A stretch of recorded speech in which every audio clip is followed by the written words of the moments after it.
पहले तो भाई जितने बड़े बुजुर्ग हमारे युवा साथी आए हैं सारा राम राम। और लगभग मैं सारा छोटा हूँ तो सबने हाथ जोड़ के नमस्ते राम राम सत श्री अकाल। जो भाई बाहर आए हैं सारा राम राम। देखो कम उम्र है लेकिन एक बात सीखी है, जब भी सरपंच का चुनाव हो ना, सरपंच का छोटा ही चुनाव है, ग्राम स्तर पर हो है, कोई वोट डालो या ना डालो, यानी कि जब सरपंच बन जाओ है तो पूरे गांव का सरपंच बन जाओ है। उसमें यूं को नहीं होता भाई जिसने वोट दिए है उसे का सरपंच है, जिसने वोट नहीं भी दिए है वो उसका भी सरपंच है। तो पहली बात तो मेला जब लगा वहां पे कोई यूं नहीं लगाते भाई स्पेशल उन्हें खातर लगा। वहां मेला है पूरा हरियाणा का है, पूरा राजस्थान का है, पूरा पंजाब का है, पूरा यूपी का है, पूरा भारत प्रदेश का है। कोई इसमें यूं नहीं है, ना तो इसमें कोई वैर भावना है और ना इसमें रखेंगे भाई।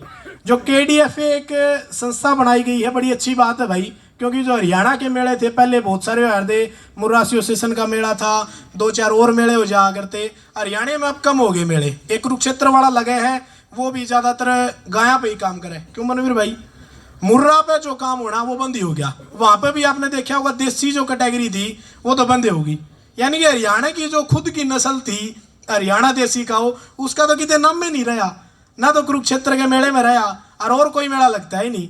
एक स्टेट का मेला है वो भी यूं है, कदे सरकार लगवा दे कदे नहीं लगवा देती। तो पहली बात तो जो KDFA का उद्देश्य है हरियाणा में मेला लगाना, पहली बात तो यह भाई, या आप उद्देश्य सीधे आप माइंड में बैठा लो, हरियाणा के मेला खातिर यह संस्था बनाई गई है। दूसरी बात कह रहे हो भाई, देखो सीधी सी बात है, साफ सुथरा मेला होना जरूरी है। किसी एक कैटेगरी के लिए मेला नहीं लग रहा, मेला उसके लिए भी है जो 6 महीने का काफ लेके आओगा, जो साल का काफ लेके आओगा, जो ब्यूटी के पशु लेकर आओगा। पहले क्या होता था मैं बता दूं, आपने कई भाई जानते भी होंगे, जो बड़े सारे जाने हैं, जो मुक्तसर साहिब का मेला हुआ था बादल सरकार द्वारा, बहुत बड़ा मेला हुआ था। उससे बड़ा मैं नहीं मानता कहीं मेला हुआ।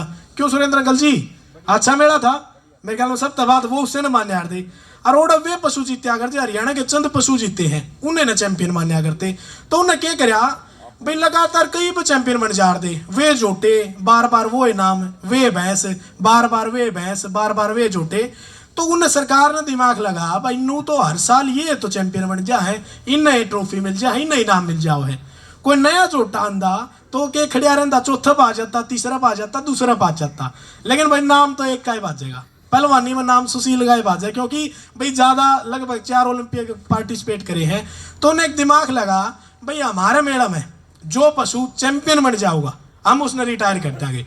रिटायर होने के भी उनके रूल थे, क्योंकि एक झोटा तैयार करा आप उसमें 15, 20, 25 लाख लाग जाओ हैं।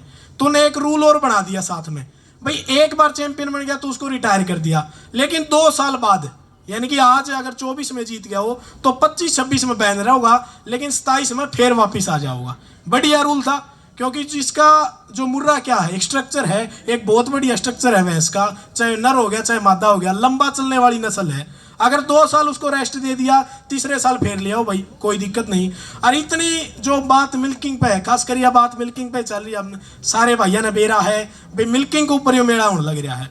देखो मिल्किंग का तो ऐसा है, अभी तो 3 साल, जैसे कोई आज भैंस चैंपियन बन रही है या पहले बन रही है तो उसको रेस्ट दे देना चाहिए भाई, क्योंकि कोई भी पशुपालक हो गया, चाहे पीछे बैठे हैं, चाहे मैं हूं, चाहे कोई हो गया, नॉर्मल घराने में सारा नबेरा है, चाहे दादोर बैठे हैं, कोई बुढ़ा बुजुर्ग बैठा है, 20 किलो 22 किलो 25 किलो इतना ही है। आम पशुपालक पर इतना होगा, आधो बढ़ते हो 25 किलो वाली होती होगी, 25 वाली होती होगी दादा, तो 25 किलो वाली हो जाओ है भैंस ना, वो मेला में ले गया, उसका स्थान आओ 6वां 7वां 8वां 9वां, और उसके लिए गोडे टूट भाई, क्योंकि संतुना तो मेरे ख्याल में इतना प्राइस तो कितने को नहीं होगा भाई, उसका किराया लेकर जाओ है, उसका भैंस का खर्चा लेकर जाओ है, तो इतना किराया तो कितने नहीं लगता।